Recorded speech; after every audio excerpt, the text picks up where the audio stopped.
नमस्कार, मैं अंजलि मिश्रा। स्वागत है आप सभी का द न्यूज में।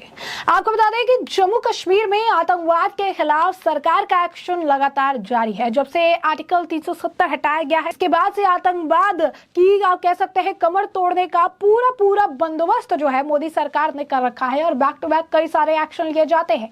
इसी बीच अब आपको बता दें कि अब तक 55 सरकारी कर्मचारियों को बर्खास्त कर दिया गया है। आप सोच रहे होंगे कि आखिर 55 सरकारी जो कर्मचारी है उनको बर्खास्त करने के पीछे का कारण क्या है। तो आपको बता दें कि ये जो 55 सरकारी कर्मचारी है, इनको बर्खास्त करने का कारण इनके आतंकवाद के साथ लिंक्स है। जी हाँ, बिल्कुल सही सुना आपने। इस बात की जानकारी खुद उपराज्यपाल मनोज सिन्हा ने दी है। उपराज्यपाल मनोज सिन्हा ने कहा कि आतंकवाद से जुड़े होने के कारण अब तक 55 सरकारी कर्मचारियों को निकाल दिया गया है। आपको बता दें कि रविवार को दिल्ली में शिकारा सांस्कृतिक उत्सव के दौरान उपराज्यपाल मनोज सिन्हा ने यह बात कही। जम्मू कश्मीर का विशेष दर्जा हटाए जाने के बाद आतंक से संबंध रखने वाले कर्मचारियों की पहचान के लिए 2021 में एक विशेष टास्क फोर्स का गठन जो है किया गया। एलजी ने इस बात पर जोर दिया कि प्रशासन केंद्र शासित प्रदेश में उग्रवाद को समर्थन देने वालों को वित्तीय सहायता देने को तैयार नहीं है। आतंकवाद को बढ़ावा देने के आरोप में लगभग 55 सरकारी कर्मचारियों और श्रमिकों को बर्खास्त कर दिया गया है। उपराज्यपाल ने कहा कि यह कार्रवाई तब तक जारी रहेगी जब तक आतंकवाद को बढ़ावा देने वाला एक एक व्यक्ति से निपटा नहीं दिया जाता है, जब तक उस एक एक व्यक्ति तक पहुंच नहीं बढ़ाई जाती और उन्हें सलाखों के पीछे नहीं डाल दिया जाता है। इसी साल अगस्त में जम्मू कश्मीर बैंक के मुख्य प्रबंधक की सेवाओं को समाप्त कर दिया गया। आतंकवादी परिस्थितियों तंत्र के साथ संबंध के आरोप में यह कार्रवाई की गई। जुलाई में प्रशासन ने संविधान के अनुच्छेद 311 के तहत राष्ट्र विरोधी गतिविधियों में शामिल होने के चलते कश्मीर विश्वविद्यालय के जनसंपर्क अधिकारी सहित 3 सरकारी कर्मचारियों को उनके पद से हटा दिया।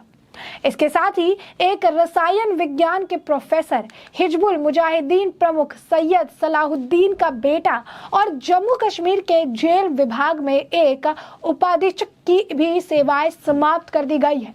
और इसी तरीके से जो लिस्ट है ये काफी ज्यादा लंबी लिस्ट है। जिस लिस्ट में तकरीबन 55 सरकारी कर्मचारियों जो है उनका नाम अगर आप कहेंगे जो है शामिल हुआ है। 55 जो कर्मचारी है उनका नाम निकल कर सामने आया है जिन्हें बर्खास्त कर दिया गया, क्योंकि ये लोग जो हैं कहीं ना कहीं आतंकवाद से जुड़े हुए थे, आतंकवादी गतिविधियों में संलिप्त थे और इसी वजह से इनकी मुश्किलें जो है अब बढ़ती नजर आई है। सरकार जो है आतंकवाद के खिलाफ जीरो टॉलरेंस की नीति अपनाती है।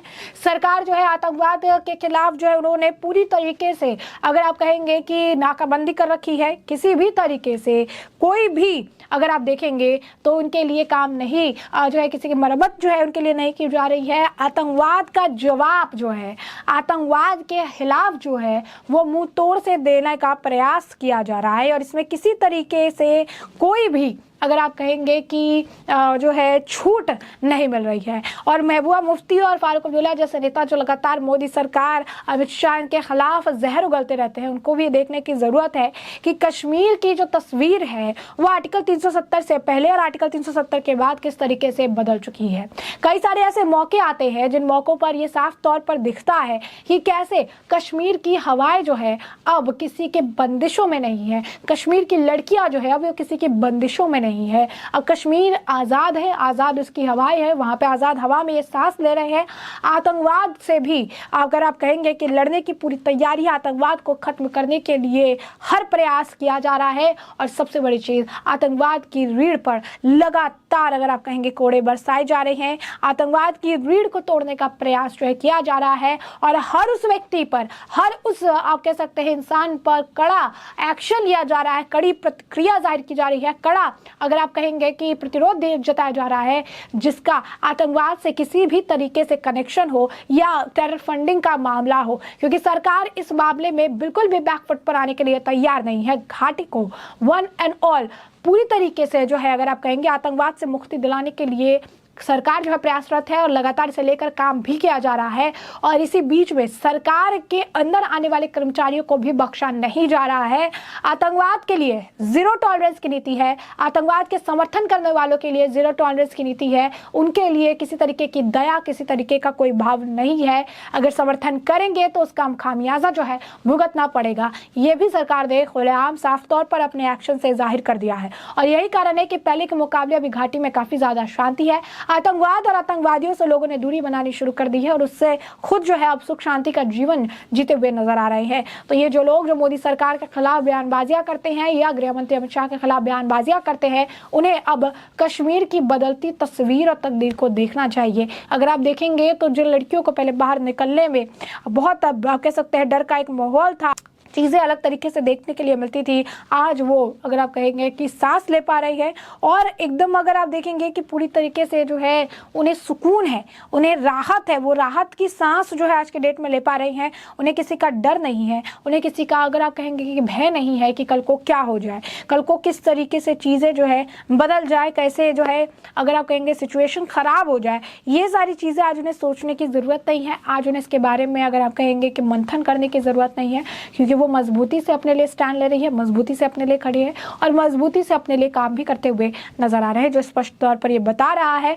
कि कैसे आज जो है समय के साथ कश्मीर में परिवर्तन देखने के लिए मिला है, कैसे समय के साथ जो है चीज़ें बदली हैं, कैसे समय के साथ जो है कश्मीर में आर्टिकल 370 हटने के बाद सरकार ने जिस तरीके से बैक टू बैक एक्शन लिए हैं, मनोज सिन्हा ने जिस तरीके से बैक टू बैक एक्शन लिए हैं, चाहे वो आतंकवादियों पर हो, आतंकवाद के समर्थकों पर हो, आतंकवादियों को वित्त पोषित करने पर हो या आतंकवादियों का समर्थन करने पर हो, इससे घाटी में पहले के मुकाबले काफ़ी ज़्यादा शांति है। और उसी लाल चौक पे आज झंडा भी फहराता है।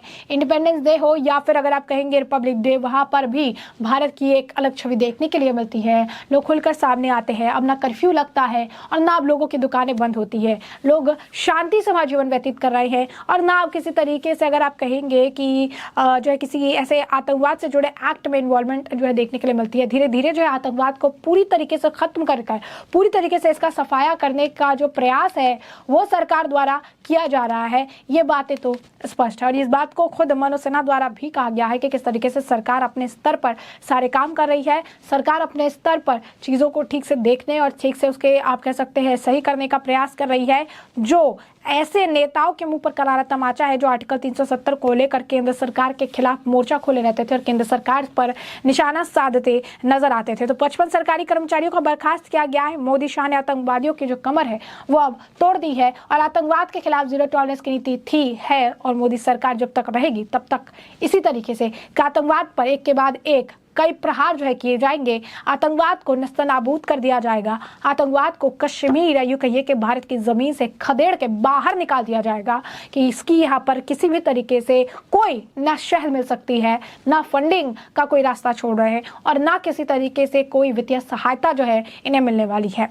तो ये साफ तौर पर देखेंगे मोदी सरकार का ताबड़तोड़ ये एक्शन है, जिस एक्शन की बात खुद अगर आप कहेंगे कि उपराज्यपाल जो है मनोज सिन्हा भी करते हुए नजर आई और उन्होंने बताया कि किस तरीके से अलग अलग जगहों में कोई प्रोफेसर, कोई विश्वविद्यालय का अगर आप कहेंगे कोई प्रोफेसर है तो कोई उसका आप कहिए कि मालिक है, कोई उसका अगर आप कहेंगे कि जो है बच्चों को ट्रेनिंग देने वाला है, कोई अलग सरकारी कर्मचारी है, उन सभी के खिलाफ एक्शन लिए गए क्योंकि उनके तार आतंकवाद से जुड़े थे और उसके बाद उन्हें बर्खास्त कर दिया गया और इस लिस्ट में 55 सरकारी कर्मचारियों का नाम जो है शामिल है। और आने वाले समय में भी जैसा कि उपराज्यपाल कह रहे हैं कि ये एक्शन तब तक चलता रहेगा जब तक कि एक एक व्यक्ति को चुन चुन के ना निकाल लिया जाए जो लोग भी आतंकवाद को समर्थन करते हैं या आतंकवाद के लिए सॉफ्ट कॉर्नर रखते हैं। तो ऐसे में हमने आपको जो पूरा मामला है ये बड़े विस्तार से बताया कि पूरा मामला क्या है और अब इस मामले पर आपकी भी जो राय हो हमें कमेंट सेक्शन में कमेंट करके जरूर साझा करिएगा। धन्यवाद।